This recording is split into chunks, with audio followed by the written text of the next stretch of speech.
And welcome on back, everyone, to episode number 79 of Streaming with the Mouse. My name is Clifton Paul Robinson, and today we will be talking about Star Wars The Bad Batch Episode 5, Rampage. This was a way to blow you in to the Star Wars universe. Really fun to talk about. So get ready, and you're listening or watching Streaming with the Mouse.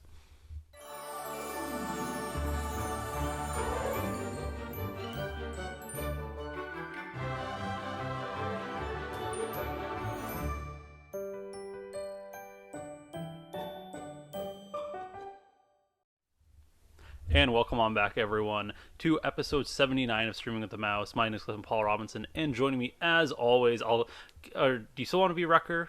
I forget. We keep having this. I'm getting door. nervous about Wrecker. I'm getting nervous about Today was this was a good episode about Wrecker. So the Wrecker to the Hunter. But he's getting me nervous right now. He's making me nervous. He needs to be like, put him in the blue pop-up tent, like from the NFL. Like, he needs his head checked out because I'm very nervous for my guy Wrecker here. But Cam, how are you doing? I'm doing good, my friend. This was a very fun episode to watch. It was. I've been really slacking where I didn't get to watch this episode like that day. I actually watched this on Saturday because I was busy. But my God, this was like, this is going to sound like an exaggeration. This was an earth-shattering Star Wars episode just for the ramifications of episode 6. Just like completely mind blew me. Yes and no. We'll talk about that when we get there. But it was a very good episode. It really, there's always a thing where everything connects. Obviously, we know the Bad Batch, how they connect and where they go into. And obviously, we keep talking about Wrecker and his head injury. We're getting Captain Rex soon. My guess is that if Wrecker goes haywire, that's going to be the Rex episode, so they can subdue him and Rex can tell them how to get rid of it. Because I don't picture, that would be, obviously we've heard rumors that the ending is very like people have cried recording parts of the ending, like the composer. We're going to have to wait and see. But no, I was very happy with this one. I watched this on the day. I watched this on Friday when I first woke up, but I have not watched High School Musical, the musical, the series yet. But I heard that episode was really good. That was a fantastic episode. See, at the end of that one. I then I probably have to watch that tonight or tomorrow. But no, Disney Plus is chugging along. But news, some pretty fun news today. My favorite one of the day, just because this the way we do it, we just type in Disney Plus news, or if we see anything on Twitter, that's what we report on. This one took up like the whole page, like the whole Google page of Disney Plus news, and it's that X-Men Origins Wolverine is coming to Disney Plus. Cam, have you seen that X-Men movie? Of course I have. What are your thoughts on it? I mean, we get Deadpool in it, kind of. I don't think it's horrible, personally. It's fine. I was so young. I remember watching it so long ago. I am not as big a fan of it anymore because Benioff, one of the writers of Game of Thrones, is on it, and now I have some angst towards it. I still like it though because it's Hugh Jackman, Wolverine. It's fine. I definitely wasn't as outraged with like the whole Ryan Reynolds Deadpool stuff because at the time I was way too young, I think, to read a Deadpool comic. So I was like, yeah, I knew of Deadpool, but I don't think I read anything to be like really upset with like how they did his character in it. It was a fine movie. It's definitely not my favorite X-Men movie by any shot at all. That's X2, but it's fine. I'll probably watch it. I haven't watched it in years, probably since at least 6-7 years ago, maybe. FX plays it so much. I mean, Hugh Jackman's great. I also really like the actor that plays Sabretooth, so those two together were fun together. Yeah. What cracked me up so much about it is the way they were phrasing it. You have to remember, this is Ryan Reynolds is barely in this movie. It is a Hugh Jackman movie, and it kept going. They kept referring to it in all the titles as another disappointing Ryan Reynolds movie, and that to me, that's the only reason that this means like this coming to Disney Plus doesn't mean anything. It just was so funny to me how they made it about Ryan Reynolds. I mean, I get it, but it just cracked me up too much. Yeah, it was funny, but no, I haven't seen it in years, so definitely something I'll rewatch. And I'll probably watch it with like a new mindset. Like I remember a couple years ago, I think it was not even a couple years, it was right when COVID started. I like rewatched the original like Raimi Spider-Man movies, and I'm like, oh no, these didn't hold up at all. Like really? not even. Well, I thought Spider-Man 1. 1 and 2 I thought held up pretty well.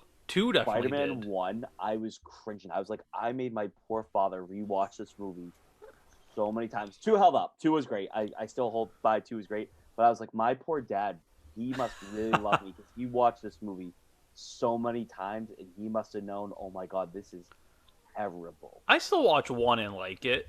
It's I the same thing with the old X-Men movies where I don't you have to know. understand that it's the sign of the times of back in the day they wanted campy For sure. superhero movies. For sure. You're No, just but so it used. You're well, just when I so watched it. spoiled by a Tom Holland, by an actually correct teenage Spider-Man, Facts. that you don't want to admit that That's the probably facts. Rami ones are great. I still have never watched the Oh, I Andrew still love Garfield the Rummies. They ones. hold a place in my heart, but I still love them. I think they're fine, but I was just like, oh, these didn't hold up like any way that I thought. Like when I was 7, like I this is what I watched. I didn't watch anything else. I did this. I played the Spider-Man 2 video game. I ate Tony Pizza after karate, and that's all I did with my life when I was younger. Amazing. I was like, oh my god. I personally think they hold up well. It's just that the MCU has changed the game so much Yeah, you that can't we look compare at really. old superhero movies in a very different light, and it's very unfair to them. But speaking of MCU, some fun news. Yeah, so we've basically known this was going to happen, but the official announcement, we got a tweet from Marvel Studios. We are Moon Knight with Oscar Isaac's beautiful mug on there with some nice Moon Knight posters in the background, and I'm assuming character development, character art. So Oscar Isaac is officially going to be playing the title of the character Moon Knight in the Disney Plus original show. Very excited. I know you're a big Oscar Isaac fan. I know I'm a big Oscar Isaac fan too. Loved him in Star Wars as Poe. He was okay as Apocalypse. But we're getting Oscar Isaac in the MCU. Very excited to see that happen, especially for a character I know I've said multiple times. I don't know that much about Moon Knight. I've never really tried delving into his comics. I have a friend, Matt, who's obsessed with Moon Knight. It's like literally his favorite superhero. He was telling me, he's like, you have no idea like how I feel. Like this is so cool that this character is being brought to light as opposed to like a Spider-Man or Batman or Superman like that get the shine. Like this is really cool. So and to have it with such a star actor is incredible as well. So I'm very excited. But what are your thoughts, Cliff? Well, that's my theory on Marvel. If it's a very popular, if it's a very popular superhero, you don't need a very popular actor, or you don't need a really famous actor. For sure. But when it's a character, you're like, why the hell are they doing that? Ant-Man is my favorite one for that. Of course, you're gonna get someone like Paul Rudd. No one would go see Ant-Man if it was starring Joe Schmo in his first debut. Obviously, you would. Obviously, you would. But you know what I mean. Yeah. I would absolutely. I'm like, everyone was like Ant Man, but then like, oh, Paul Rudd's funny. Paul Rudd's this, so it's like, oh, perfect. Moon Knight, obviously, I actually know Moon Knight kind of. Oscar Isaac's just gonna be so cool in that, and that's like the whole thing. Like, oh, Scarlet Witch is a very famous Marvel character, and if we're all being honest, who the heck is Elizabeth Olsen? We say obviously we knew who the last name was, but 6 years ago when she was cast, no one was like, oh, it's just the younger Olsen. So it's my Marvel theory where if it's the more obscure, the more famous they have to be, and it's held up pretty well. Okay. That's my favorite Marvel theory. No, Moon Knight will be excellent. It's gonna be almost like Marvel's Batman. Yeah, that's basically from what I hear, and it's cool because they you have the multiple personality disorders with Uh huh. Mark Spector. So I don't know. I'll probably get into reading the comics, but right now I'm just really in on the Shang Chi and Oh, Eternals absolutely. You comics right have to now. Just be. getting my background on that, even though I said I wasn't going to. I read the first Eternals issue that just came out earlier this year. It's fantastic. I'm all in on this team already. Oh, So we'll see. absolutely. Just by the actors. Yeah, for sure. Rob And Stark. and Jon Snow. Rob Stark. They're actually going to be in a love triangle. Get ready for It's that. gonna be well Um, done. But go ahead, Cliff. but staying in the MCU, we got confirmation that the first edits of Hawkeye have been finished. So people, best way to explain it is when shows are finished and done filming, they end up going to editing. You know, it's not just a perfect one-off shot. They get edited, and then they'll probably end up putting it in a. They'll do a screen test with people, see how it goes, and then adjust it from there. Very exciting though. That means might get a trailer soon. Still, or we Essentially. might at least get a date. That's what I would hope for more than anything. I think we could. I think what we're gonna get before we get a trailer for anything is I think we're gonna get like another like Marvel sizzle reel where we'll see That's like true. a couple scenes from that, maybe some definitely some more from Miss Marvel. Maybe they ended off with Spider-Man, No Way Home. I almost said Far From Home. I think Um, that'll be separate. I think No Way Home will be its own trailer. Potentially, yeah, but I think we're gonna get some sort of sizzle, especially for the Disney Plus. Like maybe I don't think with Loki, but maybe for everything after Loki, we'll get something for Disney Plus MCU. I guess Yeah, I agree with that. maybe for What If, maybe that's what it'll come with I'm is very What If excited and for this What and If. that. I'm So maybe very that's excited what'll for What happen. If.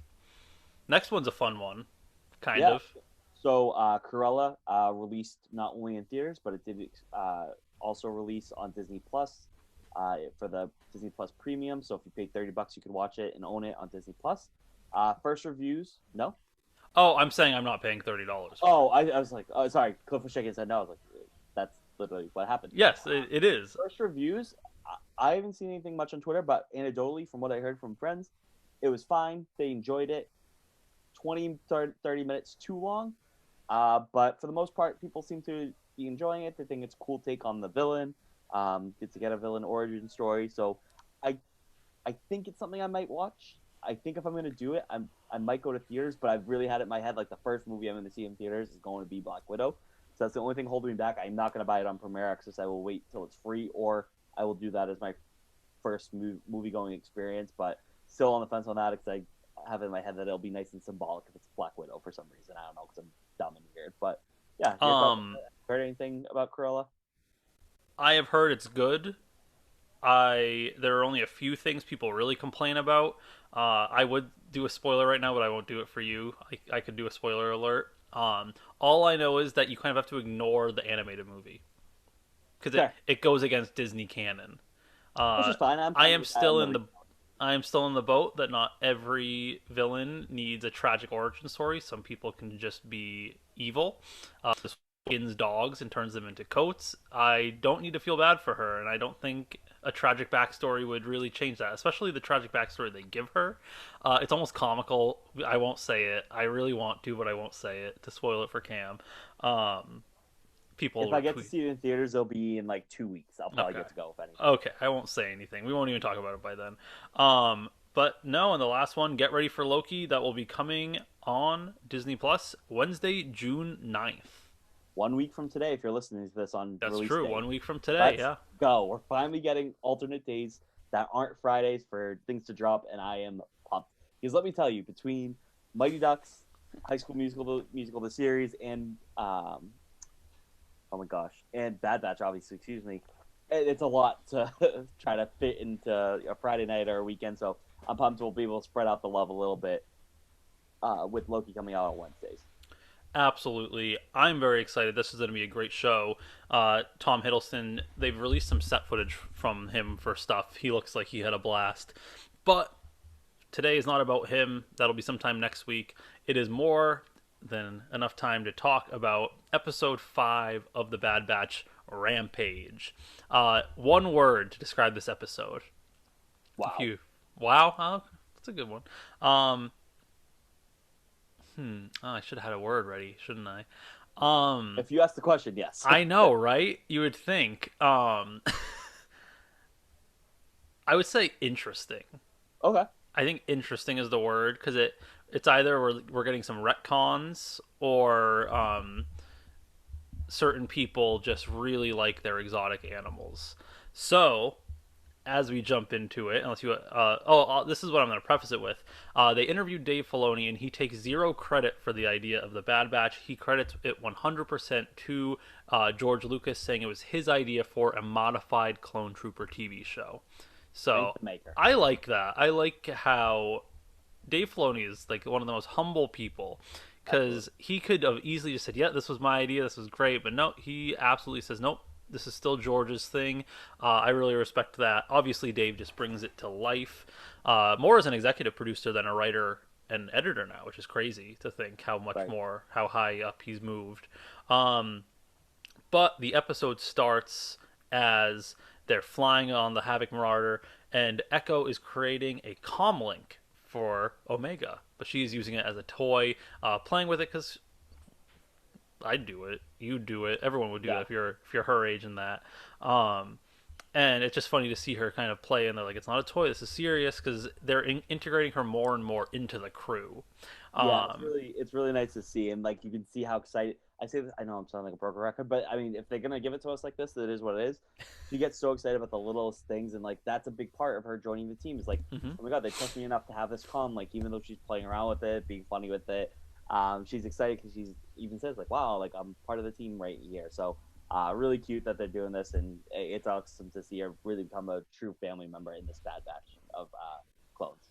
It absolutely is, and they're talking about what they're gonna do. What's the plan?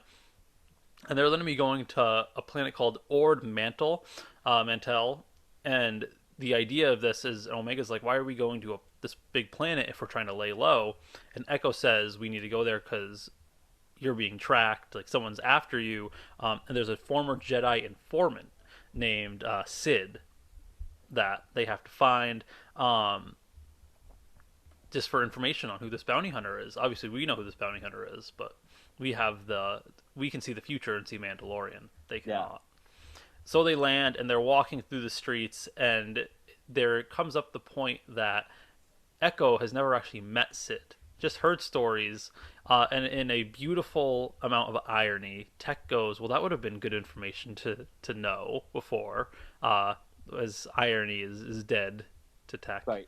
And they enter into this bar, Yeah, I and feel like that was yeah, a very like Echo, not like basically saying that they've never met. I feel like that's a very big like tech move.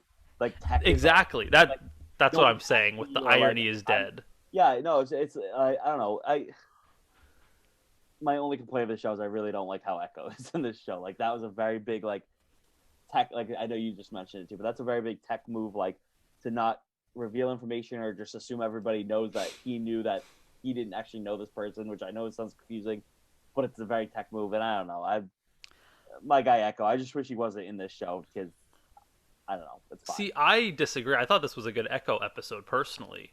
Um, I think it's a good Echo episode. I just don't think this moment. I was like, whatever. and then the other thing with it is there's the whole thing that the Bad Batch are the only defiant clones, Right, which is incorrect. Anakin Skywalker did not follow orders. He did his own thing. right. That progressed to so many. He was even able to corrupt Captain Rex, the definition of a soldier's soldier, into kind of doing like almost like a Leroy Jenkins, like just screw it, we're going for it. That Leroy Jenkins. there was it was the anniversary of that a few days ago. Was it? That's why it was on my mind. And Anakin's clones are always so defiant, and that is extremely more so to Domino Squadron. Domino For Squadron sure. was meant to be in the 501st because of that. Echo and Fives were made ARC troopers because they thought outside the box so much. And Echo knew that the Bad Batch would not listen to him if he said, "Oh yeah, I know about this person that I've never met before." They'd be like, We're not going to listen to that. We need That's true. a Okay. solid thing." So Echo kind of skirted around and pulled something that Tech would pull because while Tech is the smartest, Echo by far knows how to outsmart all of them. Because That's fair. even though he's underestimated, and Yeah, that's why I liked because he's Echo in not this. a part of that original crew, I guess. He's not a part of the original crew, but in a sense, he's better than a lot of them, just Yeah, because of he may not have the training of the Bad Batch, but he still has his Skywalker Academy yeah. education. And what I Um, like is that how much he trusts the Jedi to be like, they trusted this person, so I'm gonna trust this person, Sid, as well. I really like that because he was such. I mean, the Jedi in were essentially his family. They were his friends. right? Like they were a big part of who he is. And I mean, rescuing him, led by Anakin last season in Clone Wars, Yep.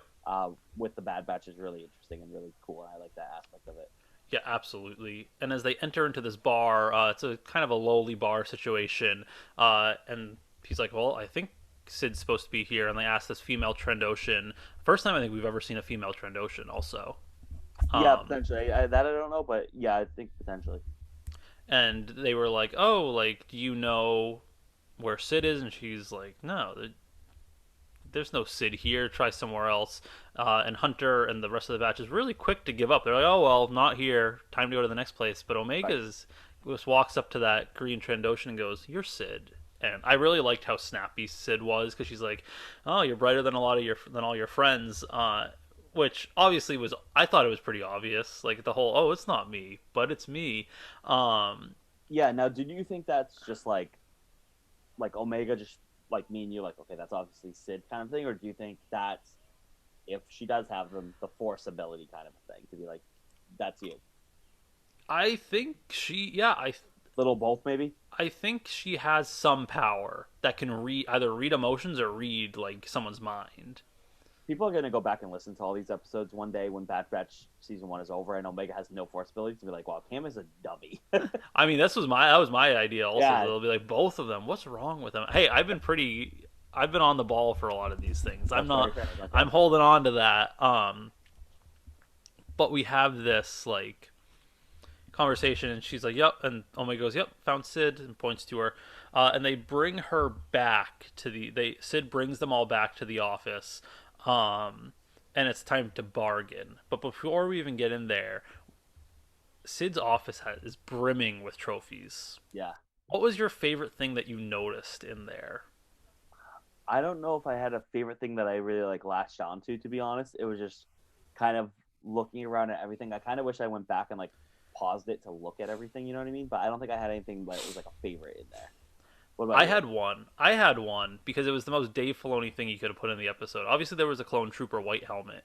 There Yeah, was the prototype Boba Fett helmet, the white Mandalorian helmet, I don't think I saw that. That's which was interesting. like one side of the room was the clone helmet, the other side was the prototype helmet.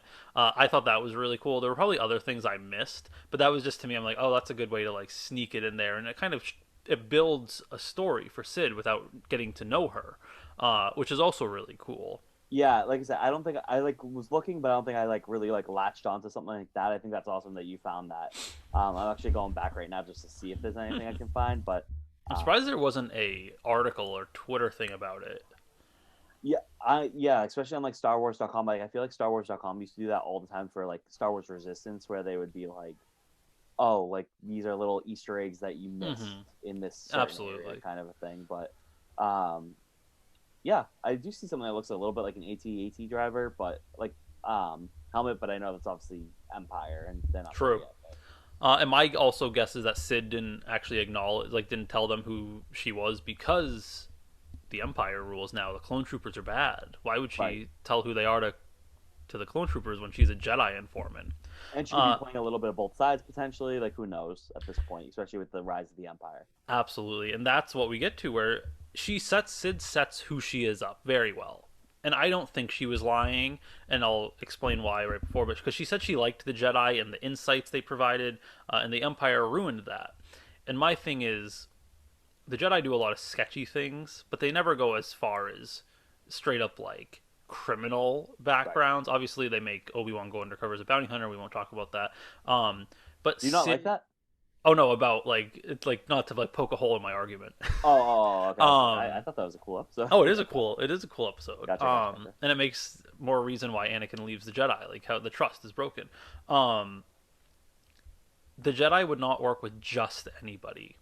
The fact that the Jedi willingly worked with this woman as an informant makes me know that she's not like if the Jedi can trust her and all their infinite wisdom and knowledge in the Force and say, okay, this woman is good enough to work with us, then I trust her. Right. And I think at the end of the episode that is like said again, like it's reinforced. But I don't think if she double crosses, then it kind of ruins the fact that she was a Jedi informant. Yeah, and you got to think too. I was like wondering. I was like, okay, if they trust this Sid person with like this kind of being like a informant kind of thing, like what other CD characters might they have like Hmm. gotten their service kind of thing? So it's very interesting to me. It was, and she says, "Well, you're clones. I've never really met renegade clones." And was it Tech that said that there was a fundamental difference in ideology, which I thought was very. It was either Tech or Echo. I always get them like their lines are get mixed up, and I thought that was funny because there is definitely a different ideology between the Republic and the Empire. Oh, for sure. So Echo invites himself in and uses his key hand to show a picture of the bounty hunter that we know is Fennec to Sid, and she says that she will dig up information on this bounty hunter that she does not know for a job because she needs to find a child named Muchi who is stolen by Zygerian slavers. Right. Good to see Zygerian. Well, not good to see slavers back. Zygerians are an excellent villain because there's so much gray in Star Wars in these like bounty hunter missions.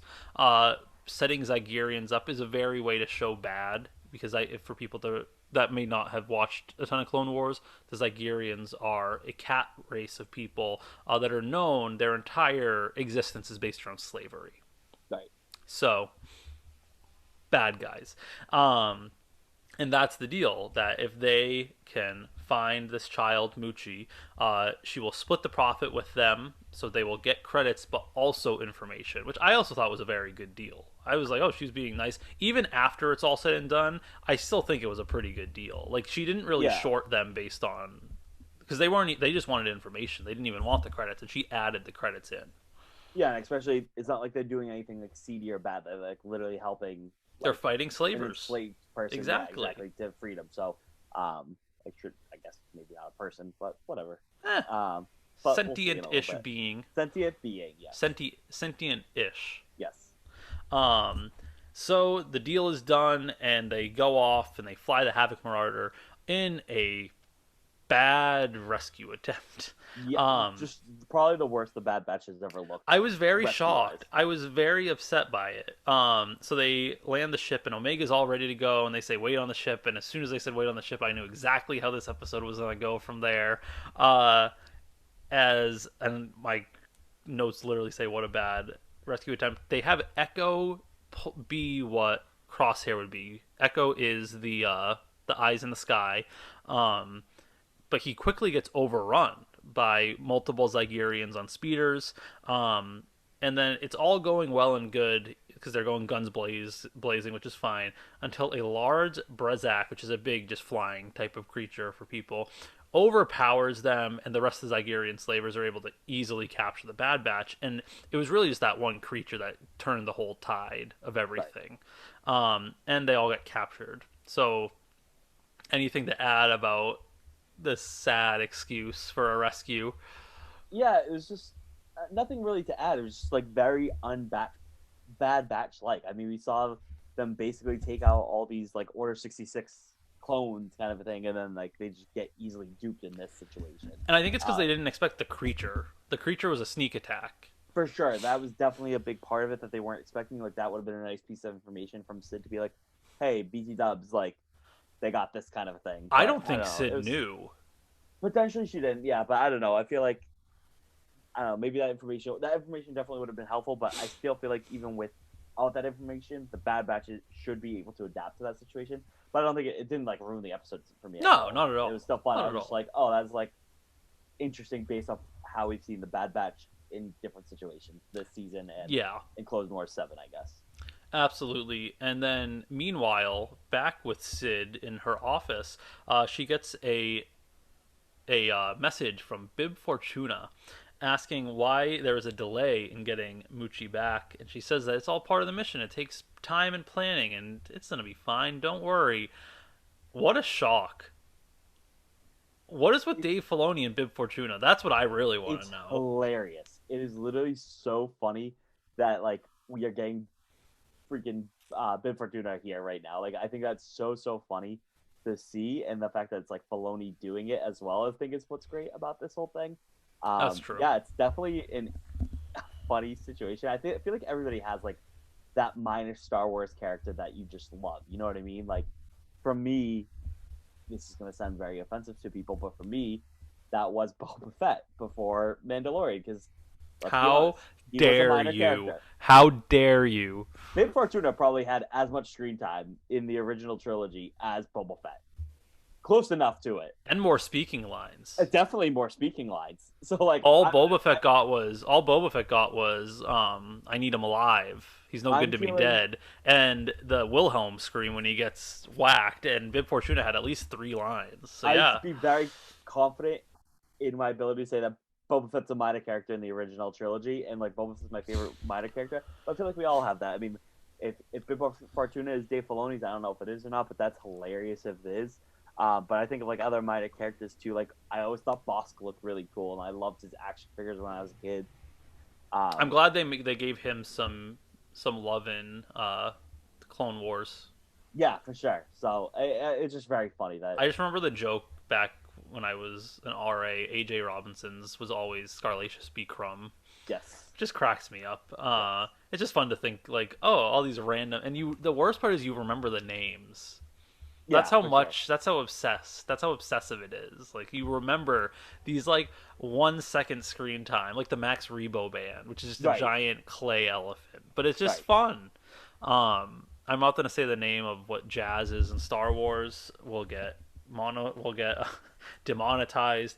Um, but then we have Omega to the rescue as she is just sitting in her room. I'll put in air quotes as she's putting some modifications to the clone doll. I thought it looked like Hunter.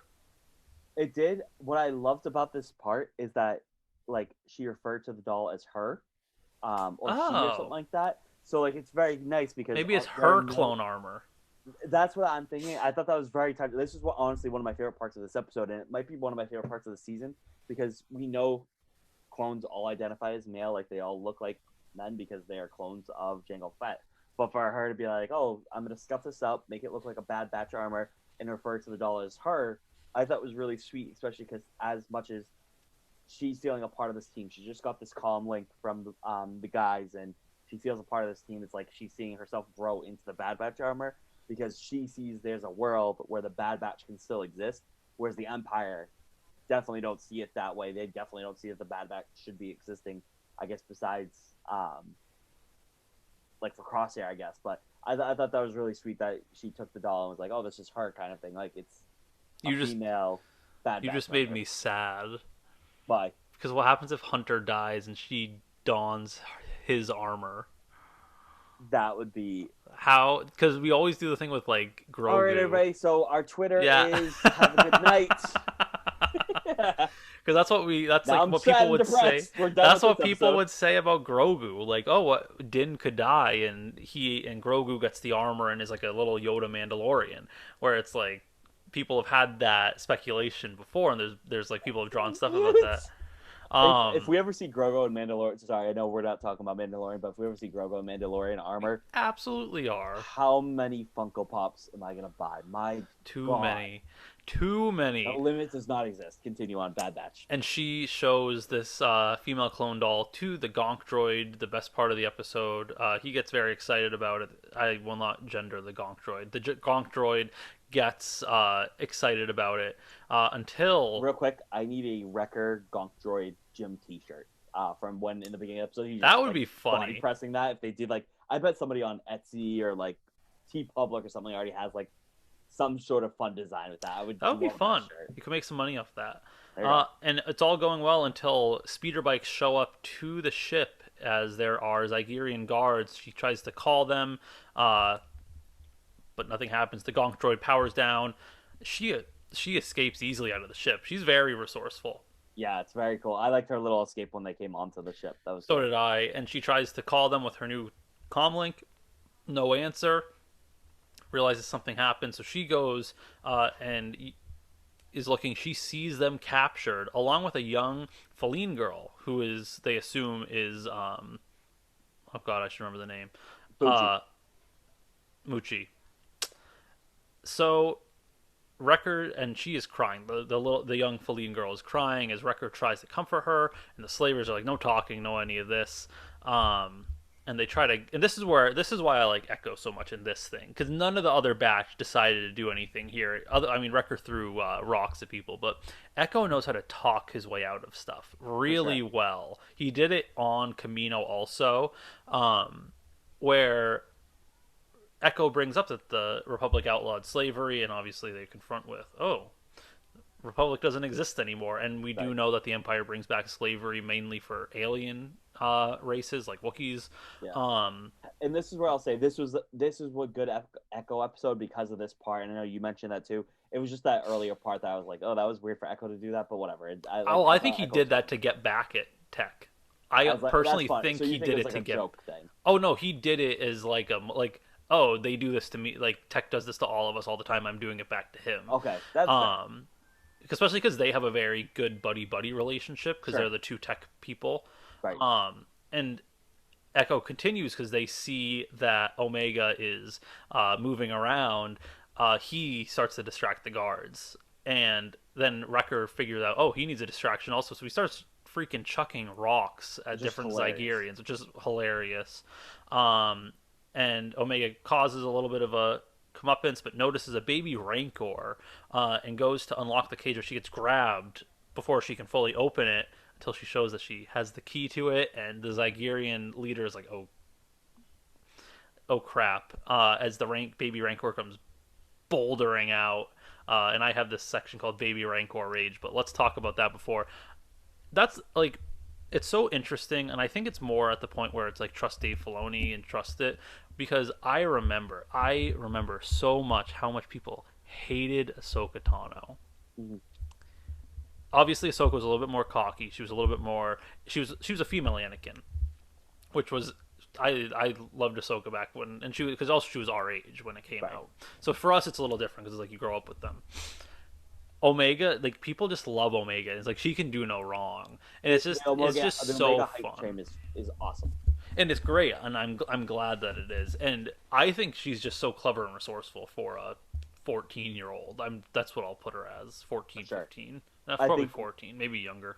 I don't think we'll see the level of hype with Omega like in the future as we do right now with like Ahsoka. Like I think Ahsoka is probably, if you ask people top five favorite characters, like the diehard Star Wars fans have Ahsoka Tano in there. Yeah, I don't know if we'll ever get with that with Omega, but we're definitely starting off at a higher level with Omega than we ever did with Ahsoka when Ahsoka first came in the Clone Wars movie. But I think Omega's like has skyrocket potential to be a favorite character, especially if they include her in more than just the oh my bad god, guy. it's like when people scout talent for the NFL. Oh, Ahsoka has a higher ceiling, but Omega has a higher bait. Like, Like baseball scouts, like oh she's a five tool player kind of thing, hitting, running, defense, all that stuff. but it's also going to depend. Like we saw Ahsoka grow up, and I For think we're sure. going to see the same thing with Omega, where it might turn in to. And I know Rangers of the Republic was put on the shelf, probably for a good reason. That would be a cool thing. If you want Give to me an keep her Omega show going, instead. have her be the Ranger of the Republic. Yeah, That would that'd be be cool. interesting. I don't know They how need you do to it, they but need to they'll figure it develop out. her more. Yeah, Well, for it would sure. be that It'll she take a was couple seasons for this. exactly. Um, so now we have a baby Rancor on the loose, and all hell breaks loose. This thing is a tank. This thing just demolishes through all the Zygerians, until the big flying creature comes flying down and gets some good licks on the baby Rancor. While this all happens, the Batch is able to escape and join in the fight.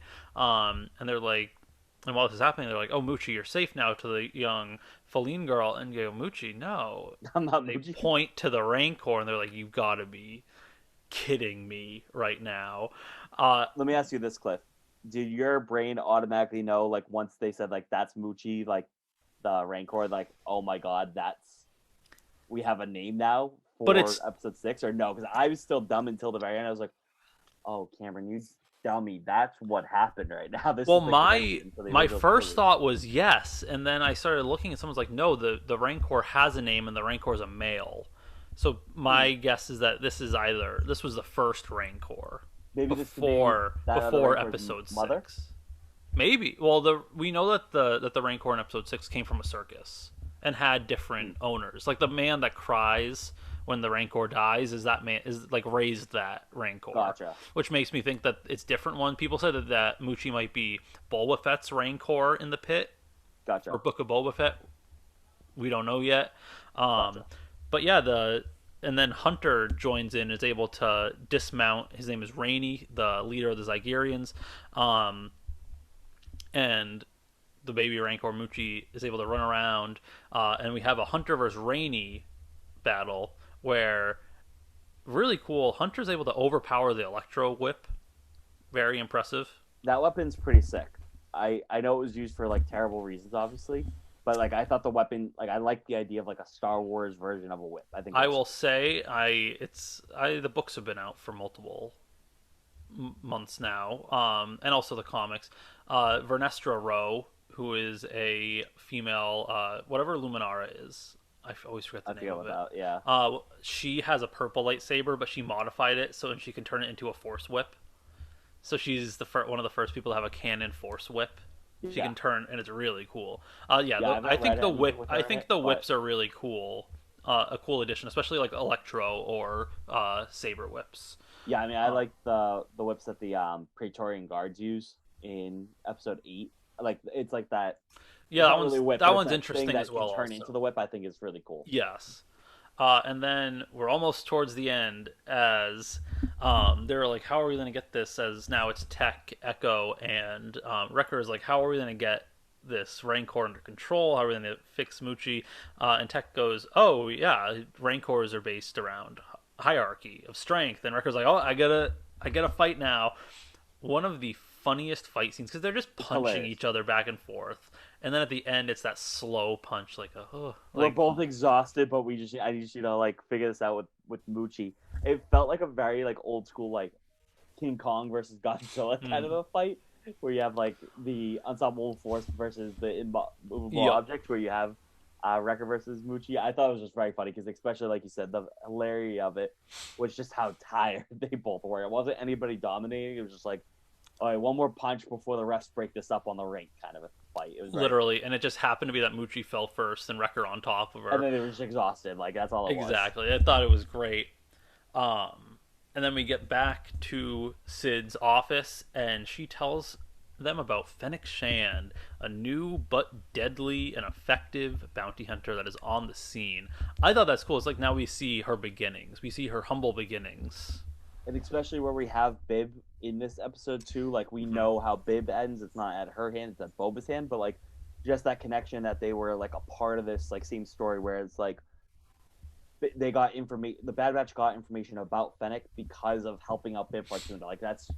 I'm interested to see if they tie them together more at all, or if this is like the only.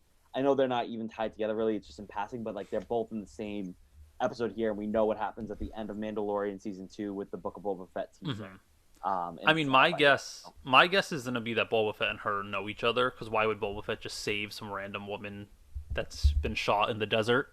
Um, I don't know if we'll see that in. I don't think we'll see Boba Fett in Bad Batch. I think that would be a little too much. Yeah, I agree. Too much. I mean, there's no such thing as too much Boba Fett, but No, that he never really doesn't is. fit. He doesn't fit. That yeah, it's the Um, fitness aspect of it. I think it'd be too much of like old characters bringing them mhm. in for Right. other story purposes, and I think like they can build their relationship in Book of Boba Fett. They don't need to do it in Bad Batch. Exactly. I mean, we already see the relationship. Yeah. Oh yeah, it's CSS, but they can build on it. Is what I'm saying. And they ask, "Oh, who hired her? What is this?" And Sid's like, "The we don't know. The guild doesn't know because she's working for a direct commission, which means the guild is not handling this. Someone has specifically hired her separately." And And Sid, you still think this is Camino? I still think it's Camino. I That's fair. do. I agree more with that take now. I do, especially because if it was Palpatine, if she was so important, you'd send Vader Right. personally, I think or it's you'd send Boba specifically Fett. I forget her name, but like the one that Omega was with, like that woman on Camino. Oh, Uh, Nala say yeah, needed to get no, her thank back. you. I think it's specifically her like paying out of pocket for this kind of thing. I think it's with Camino funds because the Prime Minister said bring her back. Like Oh, we right, need yeah, them but I think back. it's like those two together, kind of Oh thing, yeah, out of the no yeah. Empire's hands, kind of Oh, thing. the Empire does not know. Yeah, And Sid warns Hunter that they need friends and money, which they lack both, but then hands him their earnings, which was pretty decent amount of credits because they were the gold ones, which are worth a lot more. Um, and then Sid also says that they must be pretty valuable for someone like Fennec to be hunting them, which I thought was like a little like, oh, you're worth some money here. right. Hunter took that as a threat. I didn't really take it as a threat, especially because after she goes, "I'm good at keeping secrets." I thought it meant more like, "Oh, you're good for me. Like you're good to like you're Yeah, gonna be my buddy now." Because right. I thought that was the thing. Like you need friends and money, and she's like, "I can help you with at least the money thing." That's what Right, I like. I thought I took it as she's their first friend. right. That's how I took it. I might be Yeah, completely wrong, no, I think it's a good take for sure. but that's the episode. And yeah, I thought this opens it up pretty well. Yeah, I think Uh, it was a fun episode. You have old characters coming in Bib. You have this Rancor like MacGuffin kind of a thing with Muchi. where you kind of wonder, like, obviously this is the same one from episode 6, so I misspoke on that, but it's It like might be. They might be retconning there's it. got to be some connection to it, especially with Rancors and Jabba's palace. There's got to be some connection, so I think that's like an interesting, fun take on it, kind of thing. You get more information about Fennec, obviously from the Bad Batch perspective. But then the other thing I thought was cool that we didn't touch on, Omega looks like she acquires a weapon, like one of those like I forgot about that. not And bowcaster, but like one of those electro bows. I don't know what you call it, but it's cool, and I like it's that she has her own thing now. she fires that in the trailer. Yeah, That is it. She has her weapon now. I can't believe I forgot that. Thank you for bringing that up. Yeah, no she has worries. her weapon now. She Yeah, has which her is weapon cool. now. But overall, final words on this for me. Great episode, really fun. Can't wait for next Friday or whenever I get to watch it. Hopefully Friday. Absolutely. My only other guess could be that maybe this was Jabba's Rancor for Rada. Maybe. I'm Yeah. I'm googling it now. The issue is there's just legends. Yeah. Well, Um, I'm sure we'll learn more about it yeah, eventually. Like they don't it's just do this for like. it's a male There's a purpose. Rancor. It's a Yeah, I ma- did look that up too while we were talking. It is a male Rancor. So I'm who sure we'll get knows? more information eventually, like with what's going on, and because they don't just do this for no reason. I think there's got to be some reason involved with it. So we'll see it eventually. Maybe we'll see Mushi in the Book of Boba Fett. I don't know how long That's Rancors what can people live, said. but Maybe it's Jabba's. It becomes Bulba's. But that's the other thing. It says Jabba's Rancor was given to the Hutt as a birthday present from his henchmen. yeah. So we'll So see. I don't know. they might be retconning it. I really don't I doubt it care with if this, but I don't care either. But like, we'll see. we'll wait and see. But Yeah. yeah, I enjoyed this episode. Fun. I wish it was Friday. It's only Tuesday as we record right now. But yeah, any last words? I know you already added some last words. Just a fun episode. I love this show a lot. It's been a joy, and we got what like another 11 episodes of this, so it's very Whew, fun. So so many. We can yeah, keep going. But that's all from me. Your favorite part of the episode, Cam? Rattle them off. for sure. So real quick before I rattle off where you can find us on social media and all that things. Next week, Cliff, we haven't really talked about this, but we're probably gonna have to do 2 episodes next week. I'm assuming we'll have a I Bad think Batch recap so. as well as episode 1 of Loki. So be on the lookout for that on social media. We'll drop when that information is coming, when the episodes drop. But if you want to find us on social media to find that information, you can find us on Twitter at Stream the Mouse, on Instagram and Facebook at Streaming with the Mouse. You can find us on our website, cprob.com/streaming with the mouse. You can also find us wherever you get your podcasts from Apple Podcasts, iHeartRadio, Spotify, and Google Podcasts. Please make sure to rate, review, and subscribe to us so we get all those likes and comments so people can find it easier. If you also want to talk about the Bad Batch with me or prep for Loki with me on Twitter and have those conversations, please feel free to follow me on Twitter at CamRamos95. Cliff, where can people find you? You can find me at CPRobinson81. The views have been coming in, so we hope you guys have been enjoying our episodes. So we will see you next week for not one, but 2 episodes of Streaming with the Mouse. So for Cam Ramos, my name is Clifton Paul Robinson signing off. Have a great day, or have a magical day, everyone. May the force be with you all. Have a good one.